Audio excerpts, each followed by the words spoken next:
Hello friends, I hope you all are doing absolutely well. My name is Aniket Kadam and hope you all are enjoying the essay series of podcast. So in this podcast we are going to cover essay 230 that is audit documentation. तो ये ऐसे का number कैसे याद में रखना है? Auditor कितने पेपर्स लेके घूमेगा? 2-3 पेपर्स लेके हमेशा घूमता है. 2-3 पेपर सर, हाँ 2-3 मतलब 230 ऐसे 230 ऑडिट डॉक्यूमेंटेशन.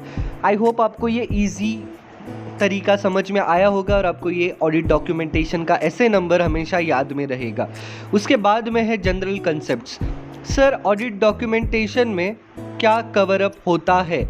तो audit documentation means record of audit procedure performed first, relevant audit evidence obtained second and conclusions reached third. मतलब कोई भी आपसे पूछे ऑडिट डॉक्यूमेंटेशन मतलब क्या, ऑडिट डॉक्यूमेंटेशन मतलब जो ऑडिट प्रोसीजर परफॉर्म किए गए थे उसके डॉक्यूमेंट्स, रिलेवेंट ऑडिट एविडेंस जो हमें मिले हैं वो सब, और कंक्लूजन्स जो ऑडिटर ने फाइनल कंक्लूजन वो रीच हुआ है या उस पे पहुंचा है उसे हम बोलेंगे audit documentation.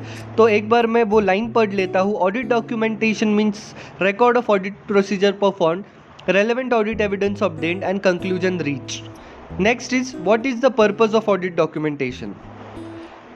The purpose of audit documentation is it assists in planning and performance of audit. It also helps in direction, supervision and review of work. It also helps to fix the accountability. It also helps to record for future reference. It helps in quality control and review of inspection and then conduct of external inspection. Just keep this point in your mind. I will repeat it again. Assist in planning and performance of audit, direction, supervision and review of work, to fix the accountability, record for future reference, quality control, review and inspection, conduct of external inspections. ठीक है. Documentation का nature कैसे होना चाहिए? Form, context and nature. तो जो document है वो कभी भी सफिशिएंट एंड एप्रोप्रिएट रिकॉर्ड होता है ऑडिटर रिपोर्ट के लिए. मैं वापस ये मेरा सेंटेंस दोहराता हूँ. जो ऑडिट डॉक्यूमेंटेशन है, it is a sufficient and appropriate record for basis of audit report. ठीक है. Evidence that the audit was planned, performed in accordance with the essays and other regulatory requirement. आपको जो documentation है ये वो दर्शाता है कि जो ऑडिट है वो अच्छे से प्लान किया गया है और परफॉर्म किया गया है in accordance with the standards of auditing.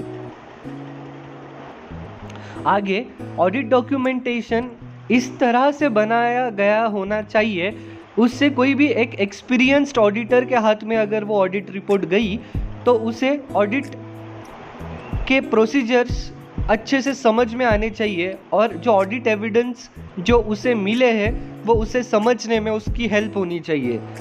ठीक है. Auditor shall prepare audit documentation that is sufficient to enable an experienced auditor to understand results of audit procedure performed and audit evidence obtained. इधर तक आपको समझ गया होगा, I hope so. उसके बाद में है ऑडिट रिपोर्ट इस तरह से बननी चाहिए उसमें significant matter arising during the audit and conclusions reached thereon, significant professional judgment made in the reaching those conclusions should be understood by the experienced auditor. सबसे पहले एक experienced auditor को ऑडिट प्रोसीजर्स कौन से परफॉर्म किए गए हैं, audit evidence कौन से मिले हैं ऑडिट के दरमियान, ये समझ में आना चाहिए. उसके बाद सिग्निफिकेंट मैटर्स कुछ सामने आए हैं क्या और उस पर कुछ कंक्लूजन्स किए गए हैं क्या, कंक्लूजन्स डाले गए हैं क्या ऑडिटर से. उसके बाद सिग्निफिकेंट प्रोफेशनल जजमेंट ऑडिटर ने कौन से लिए हैं, ये सब ऑडिट डॉक्यूमेंटेशन में दिखना चाहिए जब एक एक्सपीरियंस्ड ऑडिटर वो ऑडिट डॉक्यूमेंटेशन को रेफर करेगा. अभी हम पढ़ेंगे कि कौन से फैक्टर्स ऐसे हैं जो form, context and extend of audit documentation को अफेक्ट करते हैं. Factors affecting form, context and extend of audit documentation.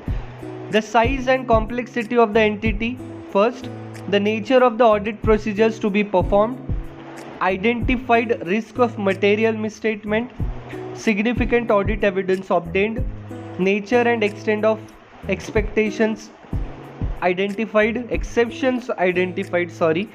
need to document a conclusion or need the basis for conclusion not readily determined for the documentation of the work performed or audit evidence obtained. I will repeat this sentence again because I mistakenly repeated a word.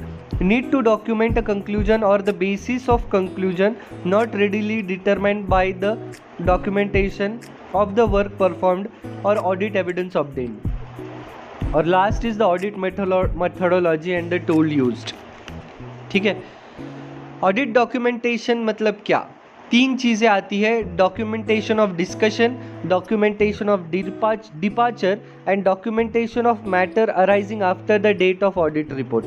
Documentation of discussion में क्या आता है?